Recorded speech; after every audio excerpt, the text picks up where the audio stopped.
Welcome, ghouls, to today's episode of Mental Health is Horrifying.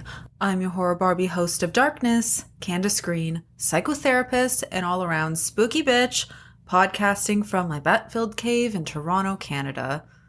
On today's horrifying book review episode, I'm talking about Immaculate Conception by Ling Ling Huang and its exploration of what happens when we hand over our humanity and mental landscapes to tech billionaires.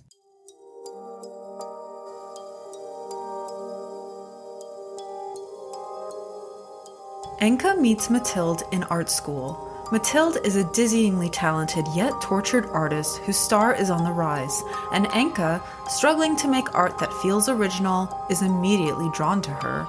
The two strike up an intense bond that soon turns codependent. But when Mathilde's fame reaches new heights, Enka becomes desperate to keep her best friend close, no matter the cost. Enka quickly falls in love and marries a billionaire whose family's company is funding an unconventional technology purported to heighten empathy, which could allow someone else to inhabit Mathilde's mind and also absorb the trauma from her brain. Soon, the boundaries between Mathilde and Enka begin to blur even further, setting in motion a disturbing series of events that forever changes their lives. Immaculate Conception navigates big questions of art, technology, authorship, and what makes us human. I read Ling Ling Huang's previous book, Natural Beauty, in one day. This one is also an absolute knockout, by the way. It explores the pressures of female beauty standards a la Substance, but also explores the horrors of the Chinese Cultural Revolution and cultural assimilation via the so-called wellness industry, colonization, and immigration. Ling Ling Huang is basically a genius and also a concert violinist, so get into her books, okay? So when I saw that she was releasing another book, I fell over myself running to the public library to get my claws on it. This book has such resonance today because it explores a not too distant future where every human emotion, challenging experience, and every trauma has a technological intervention.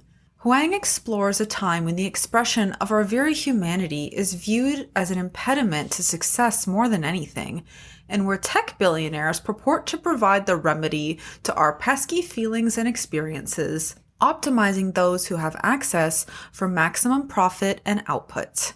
I think a lot of people can see our world today in this book, as emotions are increasingly viewed as something we want to get rid of or have a 10-step protocol to rationalize our way out of them, instead of viewing them as a part of our human experience and something we must learn to tolerate, regulate in ourselves and through self with other relational connection.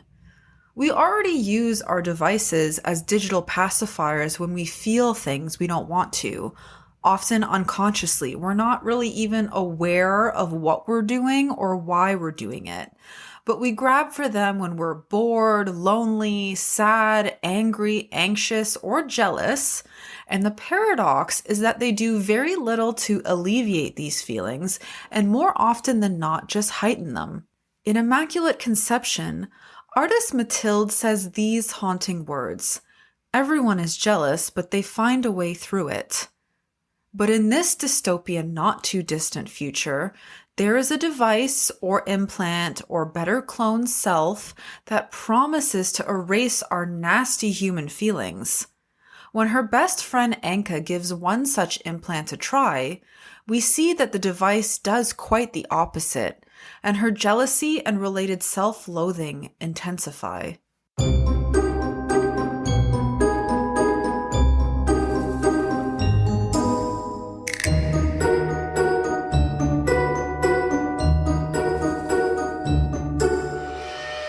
Of course, the rise of AI is a whole other can of worms when it comes to handing over our humanity to machines, and it is particularly distressing to hear about people using chatbots as replacements for therapy or relationships with real humans.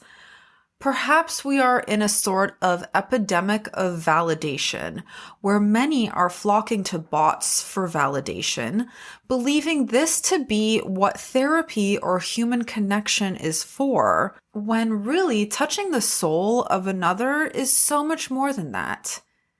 If all we seek is validation, what happens when we get all that we want on demand over and over? This is a concept I explore in my episode on the movie Companion, and a new AI-based attachment style I propose in the episode called shadow attachment, so definitely give that a listen to be horrified and enlightened.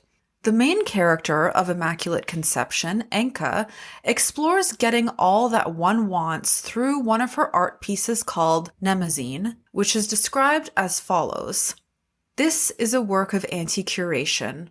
Life used to be full of discomfort and annoyances, but those with money can buy their way out of friction and curate a specialized life. As soon as curation was commodified, curation as an act of art died. This is a celebration of the power of unexpected encounter, an ode to interruption and the way it expands our minds. The first of a series of explorations questioning what we lose when we only get what we want. Throughout the novel, we see the destruction of self with other, and self-expression at the hands of technological interventions promising to heighten these experiences. Enka's friendship with Mathilde, intervened by scaffold, a brain implant promising to increase empathy and the capacity to heal trauma, devolves into increased jealousy, obsession, possession, and in the end, destruction. What scaffold shows us is that relationships are just that, relational, and it is only through the consensual engagement between two people that relationships are nourishing, that maybe we all have our defenses, strategies of disconnection, and private thoughts and feelings for very valid reasons, and to extract them from someone via technological intervention is a catastrophic violation.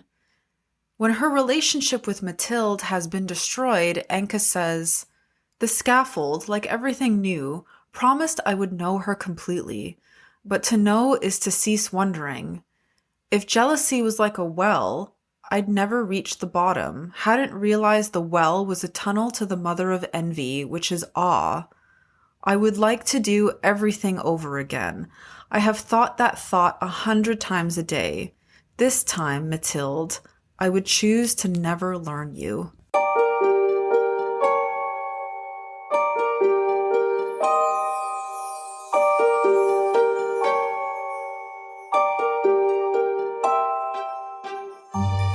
One of the most horrifying parts of this book for me was the creation of something called the Stochastic Archive, a generative software where anyone can type a few words into a box as a prompt, click generate, and different works of art will appear.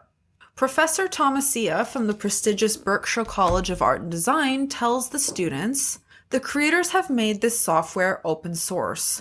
So not only have they uploaded their artworks, but the general public can as well. This digital museum has only been online for 14 hours, and already hundreds of thousands of people have uploaded and copyrighted their generated artworks. We recommend that you search this digital museum for works that may be similar to yours. If you find something, assume that the copyright holder will pursue a cause of action against you. This sounds kind of familiar, doesn't it? Well, the result in the book is that artists effectively become obsolete.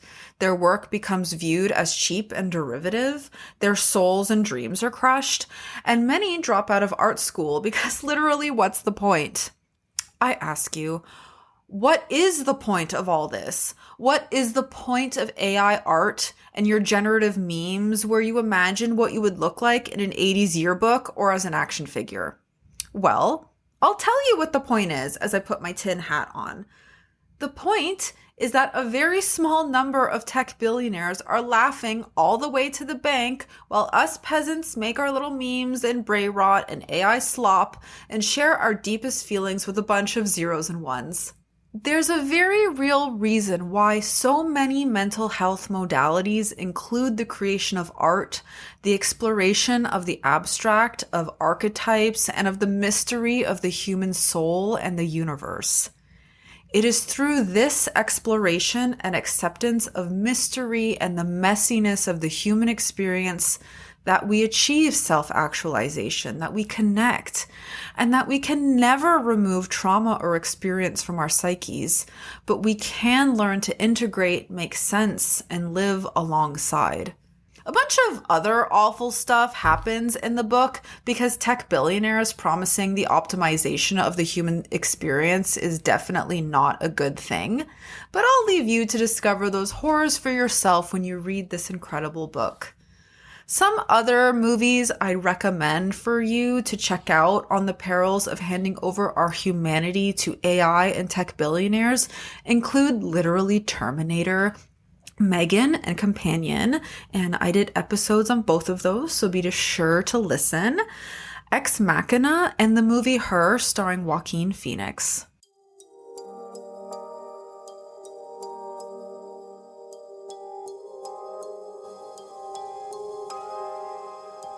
Ling Ling Huang is a beautiful writer.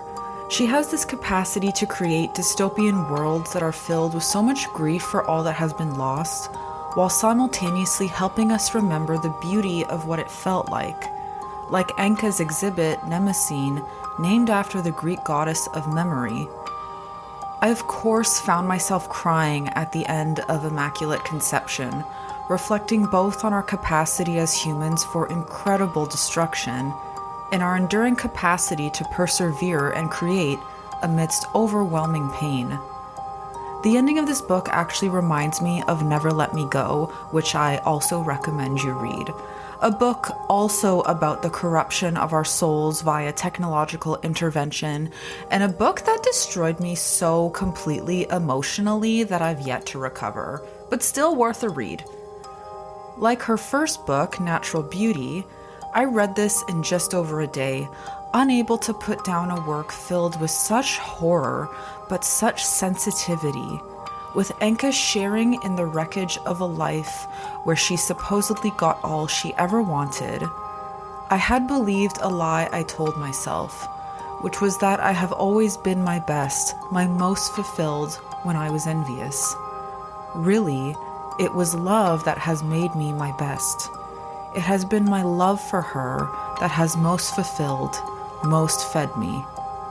Try feeling that way about a chatbot.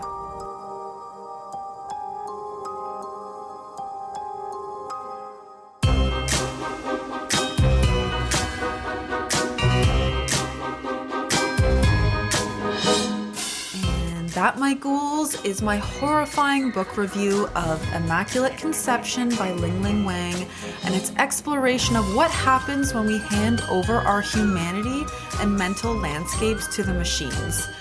It's not great. Remember how I said I'd be taking a break over the summer and only releasing one episode per month? I guess I lied. I just can't help myself. I really loved making this podcast.